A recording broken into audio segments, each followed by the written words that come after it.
Hey everyone, Yuri Alkim here. Welcome to another episode of Ask Yuri. And today we are going to be talking about... Alright, we're going to be talking about, someone wants to know how to... So they spent a couple of years training, right? They bulked up, maybe more of a mesomorph, somebody who tends to put on muscle mass easily. Then they took some time off, had some knee issues. He's a little bit bulky right now. He wants to, just trim down, and he wants to get back into training, but he doesn't want to build muscle. He doesn't want to build bulky muscle. He wants to get, as he mentions here, I like your training style and the fact that you are training a soccer team. I like the look of professional soccer players. What kind of training would you recommend to achieve this kind of body composition? How to look less bulky and more athletic? Well, come to the right place, because as you can tell, I'm not a bulky guy. I'm more of an ectomorph, but if I start, I'm fit. I mean, I'm not going to take my shirt off now, but I'll save that for another video. I would consider myself athletic, right? I don't consider myself skinny or bulky, whatever it is. I consider myself athletic. I can perform most sports better than people that are training all the time for them, other than professionals. But I train for life. I train to excel still in soccer, even though I'm not playing it at a high level. I still have that whatever it is in the back of my mind that's like always pushing me forward to train better for soccer, to train for tennis, to train for whatever sport that I'm training for. And so my approach is about training movements, right? You've asked somebody, what are you doing in the gym today? Oh, I'm going to be cranking out my biceps and my triceps, or it's going to be an arm day. And in this case, you were talking to Arnold. I thought I'd throw that in. But when I'm training, it's not about arms or back and chest and legs. That's not how I approach. That's not how I approach exercise. That's not how athletes really approach it. The way my approach personally, and this is the whole concept of Fit or You Fitness as well, is helping you train more like an athlete to get an athletic body, is training movements.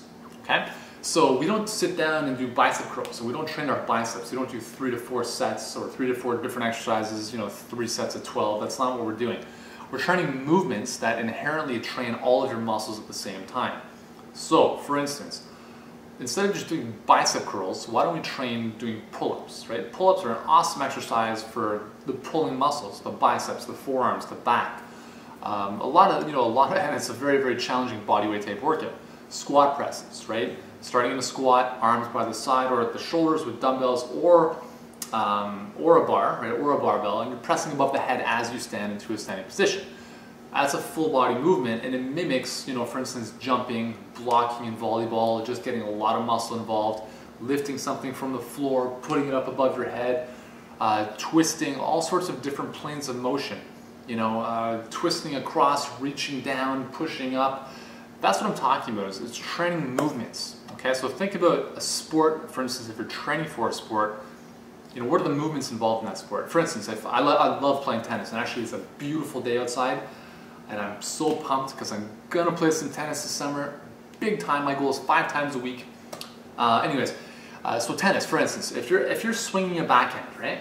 If I'm swinging my one-handed Roger Federer backhand, there's a lot of muscles involved here. It starts in the lower body, right? So I'm in a squat, I squat down, boom, and I explode through my lower body. I pivot, I twist my hips around, so my back hip is driving the force, coming through the core, finishing off in the arm. Okay, so we're starting from the legs, through the core, up into the arm. How are you supposed to break that movement down into individual muscles and train that? You're not. Right? So you need to train the movements, and when you train the movement, all of those muscles will get trained. So if you're looking for an athletic body, you need to stop training like a bodybuilder. You need to stop doing, these split routines that are taking 3 hours in the gym, and then, that kind of stuff. That's not the way I train. But I believe that you can build incredible strength. That's my personal philosophy is, my personal goal is to train for strength and athletic performance, right? And athletic performance means really just performing well in every aspect of life. So when I train, I'm training in the lower repetition range, 4 to 8 repetitions, heavy weights. I'm not looking to get bulky, I'm looking to get strong. So you may not think I'm strong, but there's a lot of, when it comes to strength and power, a lot of it is neuromuscular. So it's a lot, it goes beyond the muscles. It's into the nervous system and how fast your nerves and muscles are firing, and how many muscle fibers are being recruited for a given movement. And that's the way I like to train, and that's how you get more powerful, that's how you get stronger, that's how you get fitter, that's how you get leaner, because you're lifting heavier weights, you're not sitting around, a lot of the workouts are very metabolic, and that's what I'd recommend. So aside from those full body workouts, you also want to throw in some interval cardio training, very, very effective. It doesn't have to be long, it could be 10 to 20 minutes, just high intensity stuff. I was doing hill runs on Monday. I do hill runs Monday mornings every Monday with my dogs. And what we do is, I was just mentioning this on one of my coaching calls last night, is what I did was every week I'm adding one more hill. So these hills are about 300 meters. This one hill is like about 300 meters. It's crazy. It's in High Park in Toronto. If you've ever run that, you'll know what I mean. And at full speed, it takes me about 45 seconds to get up. That's like full out, full tilt, like vomiting at the top. So I wasn't going at that. I was going at about a 1 to 3 ratio. So I was giving myself 1 minute to get up, but I was taking about 52 seconds. So I'd say that's about 90% of my maximum speed. 3 minutes to recover. So kind of like a 1 to 3 ratio. I did that 8 times. So that's a total workout of about 32 minutes. Now, when I did the calculation, I'm spending 8 repetitions times 52 seconds is just over 400 seconds. We divide that by 60 seconds, and that's almost 7 minutes. That means I've been spending 7 minutes almost at full speed running on a steep incline over 300 meters.